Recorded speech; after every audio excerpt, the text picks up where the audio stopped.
Okay, now continuing where we left off. So the next fight is, well, it's unusual, as I would say. Something you do not expect that to happen in many wars, especially towards the Marvel and DC ones. It's Cruella DeVille versus Batman the Brave and the Bald's Joker. I thought, wait, what? Cruella versus the Joker from Batman the Brave and the Bald? I was kind of confused. I'm like, why not just say Cruella versus the Joker? Okay, so Cruella decides to take down, like, hold on. This person goes to deal a blow with Joker, only to mistake an imposter.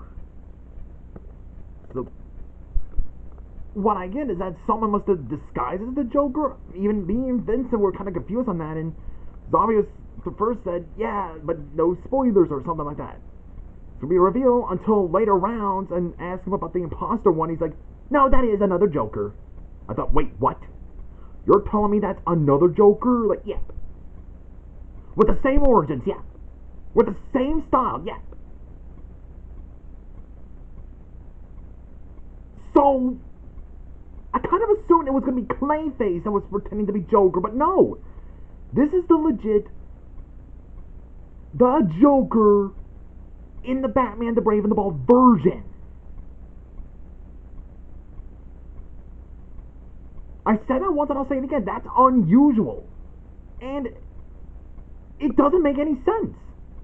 Why would you make another version of the Joker? Why did you have to make two counterparts of Jokers?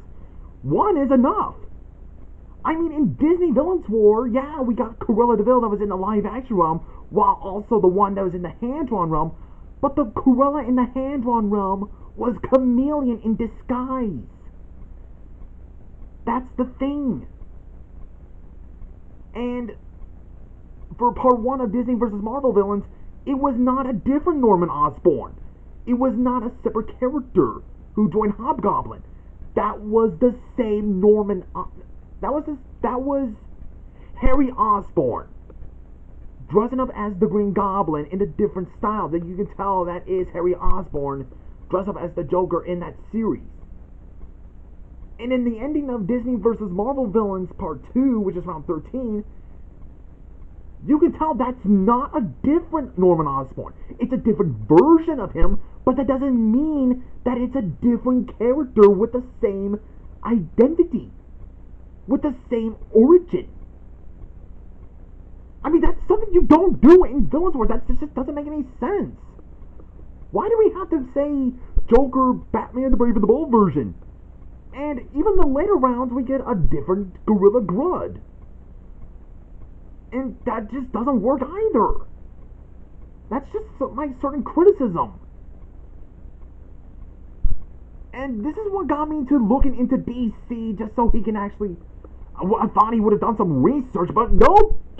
Let's just do a double counterpart. Like, how does that even work? Double counterparts? Multiple versions? That just doesn't work unless there's a disguise, an imposter, someone who's just a transformation, just an impersonate. That's just not how it works.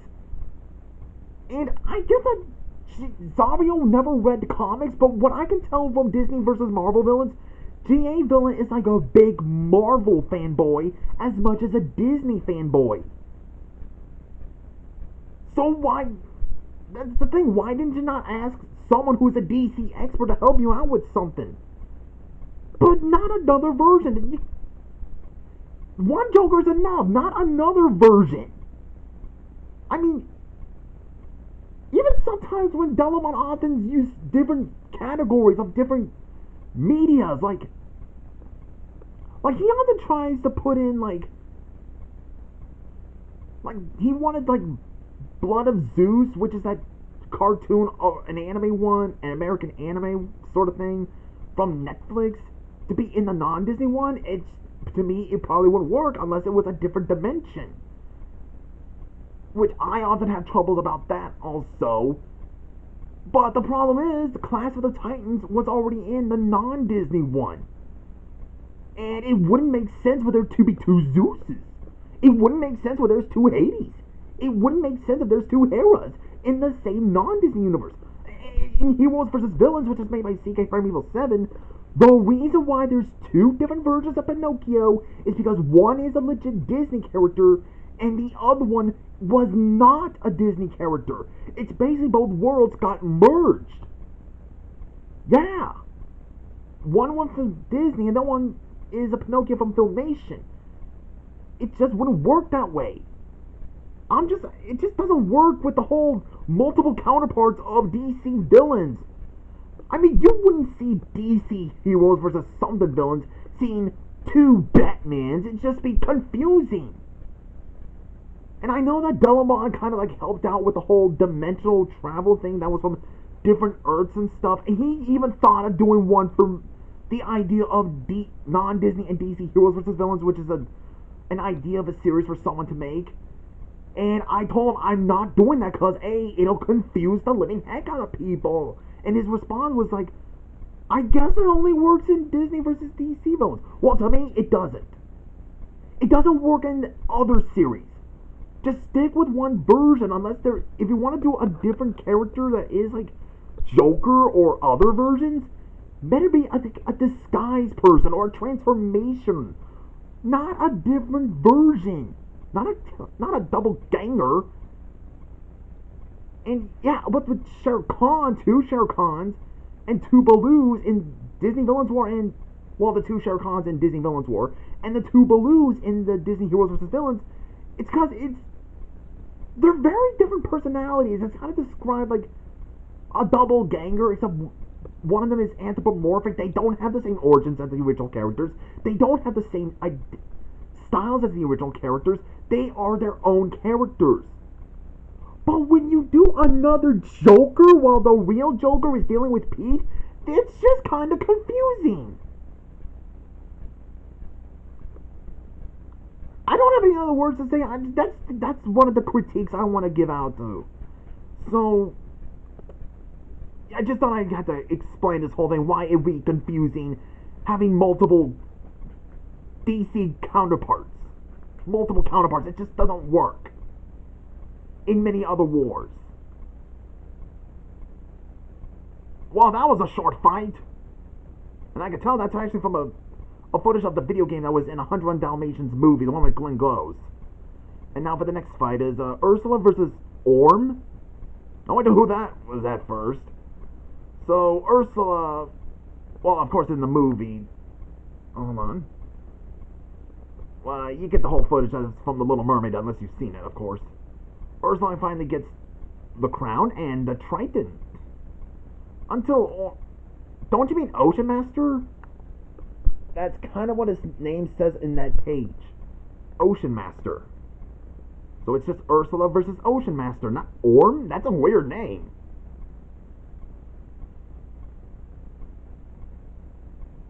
Hey, Flotsam and Jetsam. Oh, poor little poopsies. Oh, she ticked. She's already turned into a giant. And also, that's a weird way to pause right there. Why not just do the footage where she has smoke or, it's kind of like ink smoke kind of a thing. And, well, she's half octopus, so of course she'd probably do some inky smoke. And then it cuts to her turning into a giant. Look at that giant! And then cut to this scene. But no, you just cut to the part where she becomes a giant. That was kind of rushed to me, and also kind of a short fight. So, my suggestion is that you need to stretch the fights a lot longer just to make the fights more entertaining. I'm just saying. So, Ocean Master wins. And Morgana's got the trident. And I hate ads. Okay, now for the next fight is Shere Khan versus Bud and Lou. So Gorilla Grodd orders both Bud and Lou, the two hyenas of the Joker, to take out Shere Khan, who is deemed as a threat to his plans, and get to weaken Shere Khan's faction. Interesting having a tiger fighting against two hyenas. Oh,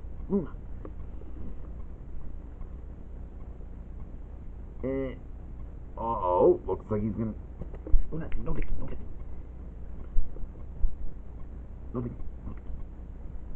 And what's going on? Is that editing issue or is it electricity?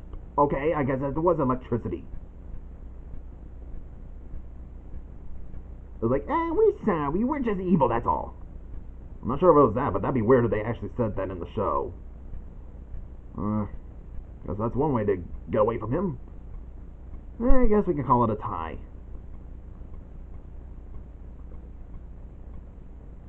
And now for the next fight is Prince Phobos versus Morgan Le Fay rematch. Well, seeing into... Hold on. To test Prince Phobos' strength, Maleficent sends him to take out Morgan Le Fay. Really? But this time without Cedric to aid him. And of course he has to go along with it.